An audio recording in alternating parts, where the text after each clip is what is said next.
Fifth की शुरुआत में हम एलेक्स को देखते हैं जो प्योरिफिकेशन प्रोसेस से गुजर रहा था, जिसे बाहर शेन और स्टोन विलेज के कुछ लोग देख रहे थे। साथ ही वहाँ जायरो भी था जो समय के साथ अब बड़ा हो गया था। तभी शेन कहता है कि अगर एलेक्स लायन बीस्ट की एनर्जी को कंज्यूम कर ले तो वो सीक्रेट खजाने के बारे में भी कुछ जान पाएगा। दूसरी तरफ हम कुछ बर्ड बीस्ट और बड़े से मंकी को लड़ते हुए देखते हैं जो किसी खजाने को सबसे पहले हासिल करना चाहते थे। उसी समय चट्टानों को तोड़ते हुए एक चमकता हुआ पत्थर बाहर आ जाता है जो वही माउंटेन ट्रेजर था। अब उसे देखकर वो सब एक दूसरे पर हमला करने लगते हैं, जिसकी वजह से वो ट्रेजर कभी बर्ड बीस्ट के हाथों में आ रहा था तो कभी गोरिल्ला बीस्ट। उसी समय एक बड़ा सा वोल्केनो एक्टिवेट हो जाता है और चारों तरफ आग के गोले बरसाने लगता है। तो ये देखकर वो बर्ड बीस्ट वहाँ और तबाही मचाने लगते हैं ताकि सब कुछ खत्म हो जाए और किसी को भी उस खजाने के बारे में पता ना चले। इस तरफ वोल्केनो का लावा स्टोन विलेज और शेन वाली जगह पर भी पहुंच रहा था, जिसकी वजह से वो सब मर जाते हैं। तभी गॉड ड्यू की स्पिरिट वहाँ एक टेलीपोर्टेशन सिस्टम बना देती है और सबको जल्दी से जल्दी उसके अंदर आने के लिए कहती है।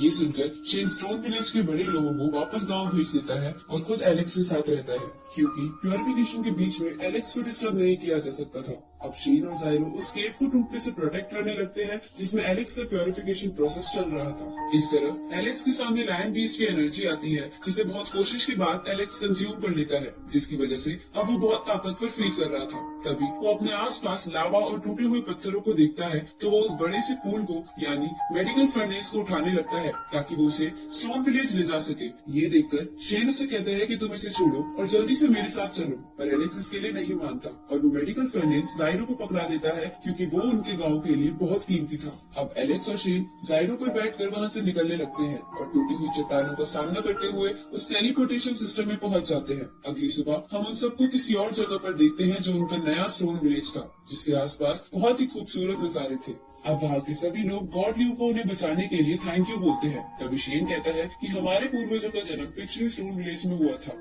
और इन सब चीजों की वजह से हमारा नाता उनसे टूट गया है। तो स्टोन विलेज के बड़े लोग कहते हैं कि हम इस जगह को ही हमारा नया स्टोन विलेज बनाएंगे और यहाँ शांति से रहेंगे। तो शेन कहता है कि ठीक है, पर तुम में से एक वापस पुराने स्टोन विलेज में जाकर वहाँ की सिचुएशन दिखाना। तभी एलेक्स बोलता है कि मैं भी पुराने स्टोन विलेज में जाऊंगा, क्योंकि अगर मेरे पेरेंट्स वहाँ आ गए तो उन्हें मेरे बारे में पता नहीं चलेगा कि मैं इस वक्त कहाँ हूँ, इसलिए मैं वहाँ जाकर निशानी लगाकर आना चाहता हूँ। ये सुनकर एलेक्स शेन के बहुत ज्यादा रिक्वेस्ट करने पर मान जाते हैं। अब एलेक्स जायरो के साथ पुराने स्टोन विलेज की तरफ निकल जाता है, जहाँ वो पुराने स्टोन विलेज को पूरी तरह से तबाह देखकर थोड़ा इमोशनल हो जाता है, लेकिन वो अपने आप को संभालते हुए वहाँ एक स्टोन पर एक निशानी लगा देता है। उसी वक्त एलेक्स एक छोटे से इंजर्ड मंकी को वहाँ देखता है जो वही गोरिल्ला था जो पिछली रात लड़ रहा था।